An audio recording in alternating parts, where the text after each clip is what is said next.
Right, hey guys, how doing? Back another video from Ham on Beat. JoJo's Influence on Street Fighter. I'm a big fan of the Street Fighter anime and the live action movie. That's a cheesy one, isn't it? But I'm not hugely well versed on Street Fighter's lore. I could recognize characters if I was to see them. Like, I've played the first couple of Street Fighter games, but it's always interesting to see how JoJo's has influenced other forms of media that I would never even think of.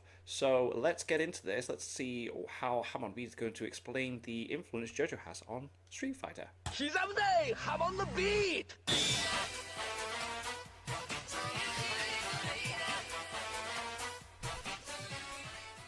Ever since it first began publishing in 1986, Whoa. JoJo's Bizarre Adventure has been one of the most influential manga series out there.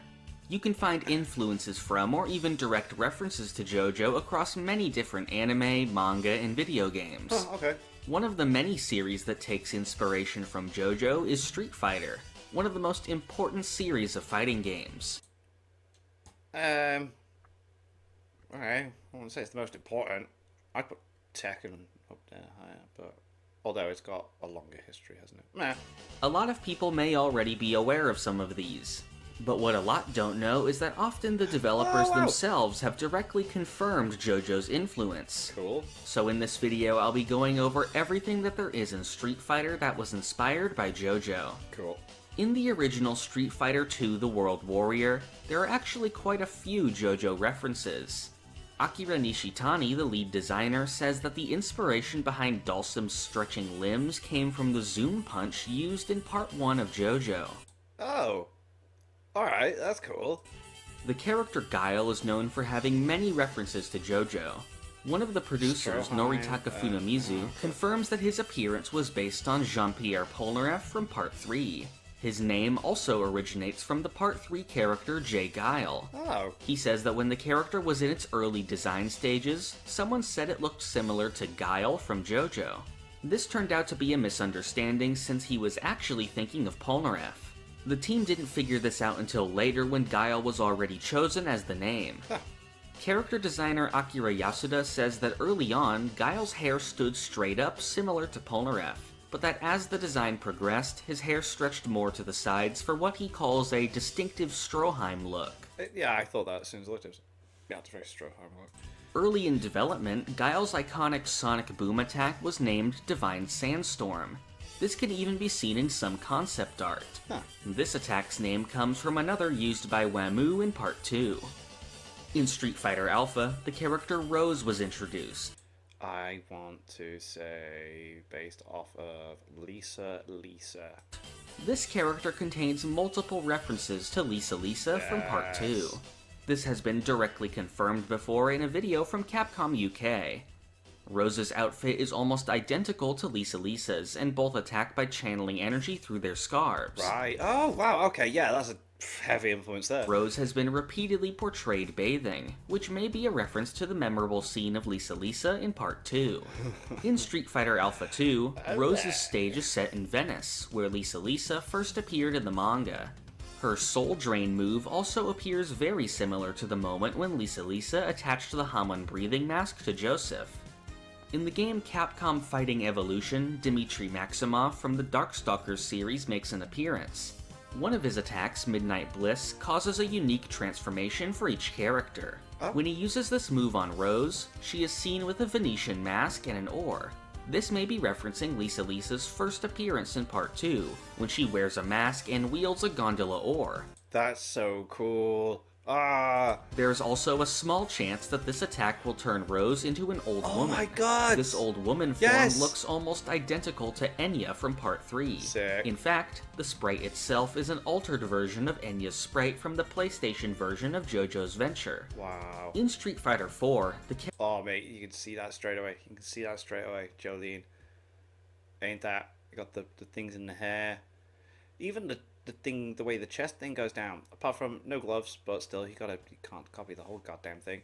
But yeah, cool. character Juri Han features many similarities to Jolene from Part 6. Their outfits and hairstyles are very similar, as well as their aggressive personality. Juri has also been portrayed with a butterfly in her official art, and butterflies are one of the main motifs of Jolene's design. Also in Street Fighter IV, the character DeCapri has a taunt that is almost identical to the pose done by Avdol during his return in Part 3. In Street Fighter V, the character Seth's moveset has many references to other Capcom fighting games. A couple of these moves take inspiration from the JoJo fighting game Heritage for the Future, which was developed by Capcom.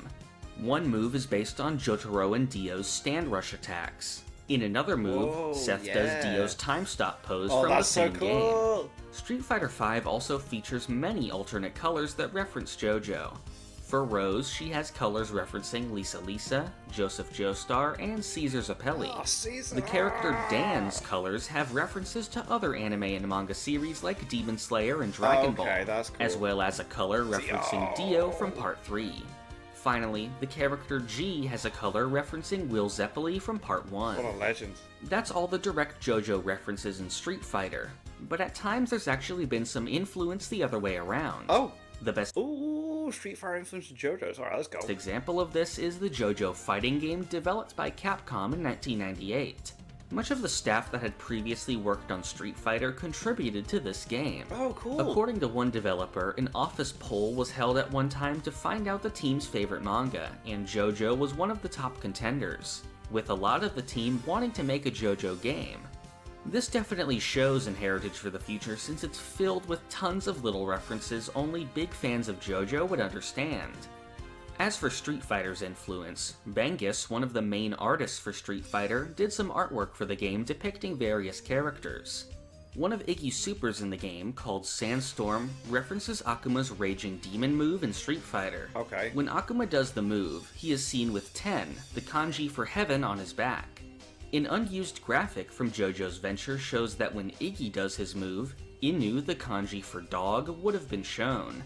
So while JoJo did influence a lot of Street Fighter, the Street Fighter series has gotten big enough that it, in turn, influences JoJo's games.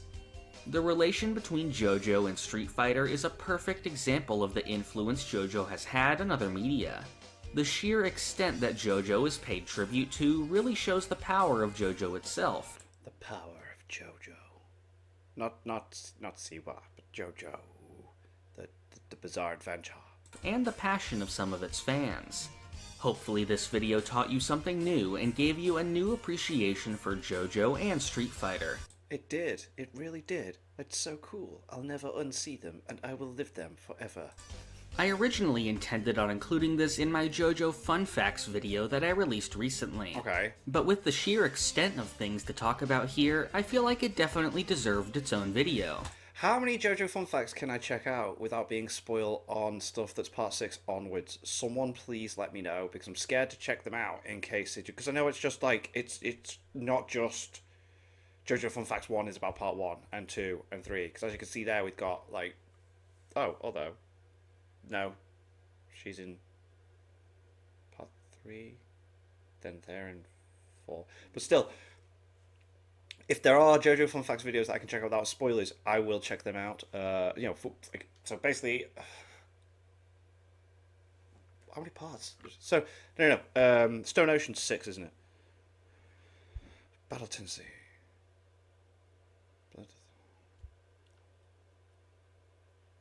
Stardust Crusaders.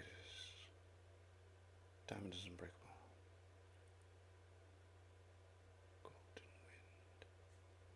Yes, so 7 onwards. If there are... So anything that's got part 7 stuff onwards, I don't want to see. If you have any ideas for a video similar to this one going over JoJo's influences, comment your ideas down below. And if there's others like that, let me know in the comments down below. Also, check out that Fun Facts video for some similar topics, and leave some requests there to see if they maybe come up in a future video. If you want to be updated on new videos and chapters, join the Hamon Beat Discord using the link in the description. Very cool. Very cool. Very, very cool. But like I said, those JoJo Fun Facts I've never checked out because I'm worried I'm going to get spoiled. So Stone Ocean, I know, well, yeah, I've seen the anime. So part 7 onwards, I need to avoid spoilers for.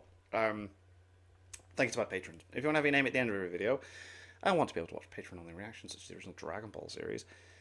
Links in the description to the Patreon page. $1 a month is all I ask. Tell us what channels. Greatly appreciate it. Thanks for that. And if you want to see my videos early, click that join button and become a member.